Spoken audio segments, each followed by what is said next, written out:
Check, check, check, check. Hope that you can hear me. Hope I hope this shot makes sense too. I can kind of see myself, but then I can't. I got the camera pretty far away. Don't you love this rock behind me? I'm at a park just down the street from where I live, and I wanted to do a little outside meditation for you. I got this book called Practicing the Presence of God is by Brother Lawrence of the Resurrection. This is a pretty significant, I guess, contemplative figure in the Christian space. His work has been really important in trying to help people embody the message of the cross and the message of God and really spiritualize their faith, which is, I think, something important. So what I'm going to do today is just read a couple quotes from the first section of this book. There's a section called Conversations. And the reason why I don't want to get into the other sections is because I'm not really a fan of the other sections, honestly. I think his spirituality was pretty good, but his theology was a little lacking, if I'm honest. So that's kind of why I'm not going to speak on the other things. And I'm just kind of walking around here because I have no idea how it looks on the camera. I want to see, what is the best shot. So I might just do this the whole time. I'm going to act like I'm at church right now and I'm preaching a sermon and this is just the stage, right? And then I got these people that are way out there. They're the audience. But let's start with this sentence on page 10 where Brother Lawrence says, "Our only business is to love and delight ourselves in God." Wow, this really simplifies the gospel and simplifies the Christian message. And I think this sentence is important because, I mean, love is the heart of what it means to be a Christian. You will know who the Christians are by their love for one another, their love for you. And unfortunately, I think a lot of us have experienced the complete opposite.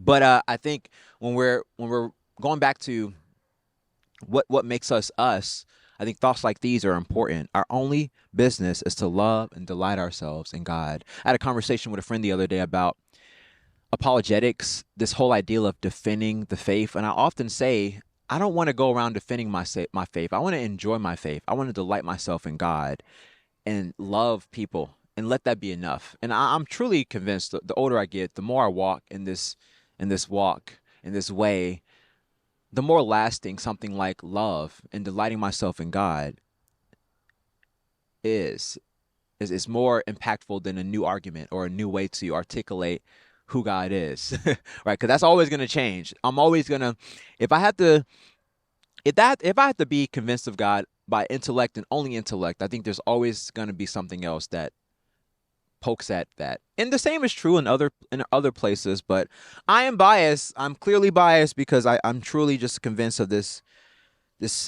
experience of God that goes beyond the intellect. Okay. So check this out. Speaking of which, this is on page 15. I'm going to push back a little bit on what he says, but he says, "Neither art nor science is necessary for going to God.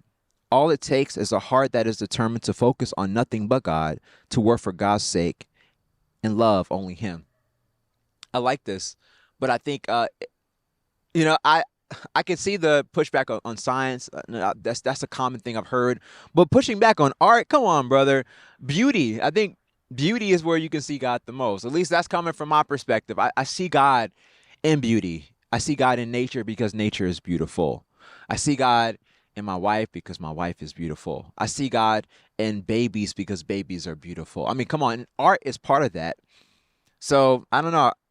I know what he's trying to say. If I can just be satisfied with nothing but God, it's harder for me to be disappointed. I understand that sentiment. But I also want to be able to recognize God in places where I don't necessarily think to look, not just in the beauty, right? But also maybe in the science for me, because I'm not a science guy. I'm not Bill Nye. but hey, if maybe I need to be challenged in that way to be able to recognize that the Spirit is involved and engaged in all these aspects of my life, even when I don't see it. And I think part of the strength of Brother Lawrence's work is he's trying to help us cultivate awareness of God that goes beyond the church, that goes beyond reading scripture, that goes beyond prayer. He's trying to help us to recognize that I can be aware that God is with me every moment of my life. And the struggles that I come with, well, the struggles I have with sin are the result of me forgetting who I am and forgetting who God is and taking my eyes off of the cross or my eyes off of God. Maybe that's one way to look at it. All right, let me keep going. I got a couple more things to share. Wow. Okay. Check this out. This is on page 18. It is a great delusion to imagine that set times for prayer should be any different from other times, just like what I was saying. We are strictly required to seek God during the times dedicated for work as we are during the time set aside for prayer. Wow. Brother Lawrence says that this is his prayer is nothing. Brother Lawrence says that his prayer is nothing other than awareness of the presence of God. Exactly what I was saying. Prayer goes beyond saying words in my room or saying words from a pulpit. Prayer is a posture. Prayer is a state of mind, and I can keep that posture all throughout my day. It's possible to pray without ceasing. It truly is. And I think in order to pray without ceasing, we have to have an ever increasing perspective of prayer. For me to be able to realize as I'm talking to my pastor in my office, I am devoted to prayer. I can be devoted to prayer if my heart and my posture and my mind is aligned, right? And this is what this book is about. It's about the posture that we can have as we're trying to walk in this Christian way. All right, and I think a great way to end, this is on page 22, where he gives us a great example of a prayer that we can pray to bring us into maybe a deeper awareness of God or a deeper acknowledgement of God's reality all around us. So this prayer is this: My Father, because you are with me, and because I must now apply myself to these outward tasks that you have given me, please give me the great gift of continuing in your presence. For that purpose, enrich me with your help, receive all my efforts and all of my feelings. Wow. So this prayer is about acknowledging that, okay, God, you are with me as I am driving. There's some traffic right now. People are driving kind of crazy, but God, you're in this car with me.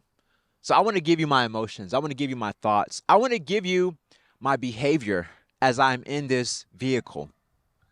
I want to trust that your presence is real. I want to trust that your presence is enough to get me to my destination, even if that destination is just home.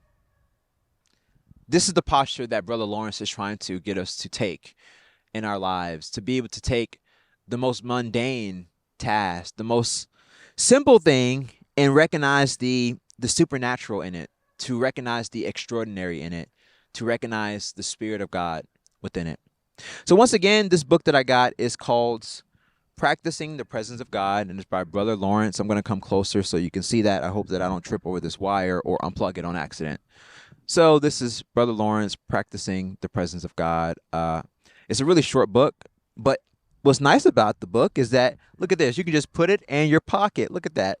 And you can take it with you to just remind yourself and maybe train your mind and train your heart to seek God, to seek God's presence. What better way to live than with your Creator who calls you beloved at all times, not just on Sundays, not just in quote unquote sacred spaces, but in all places and at all times. I hope that these words have been a gift to you. I hope that maybe this beautiful scenery behind me has been a gift to you. I pray God's blessings over your day and your season. I pray that no matter what you're experiencing right now, that you can trust that God is in the midst of it, that God is with you as you're in pain.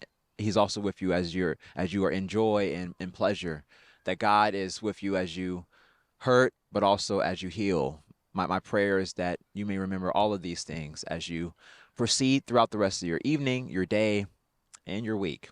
Thank you for watching. Y'all gotta let me know. Should I keep filming videos like this? I kind of like this vibe, being able to just be outside and be on my preacher thing with my microphone. Let me know. Let me know. I've been rapping and writing since age 12. Wow. I never did it for money. I was compelled. Used to get bullied for trying to be myself.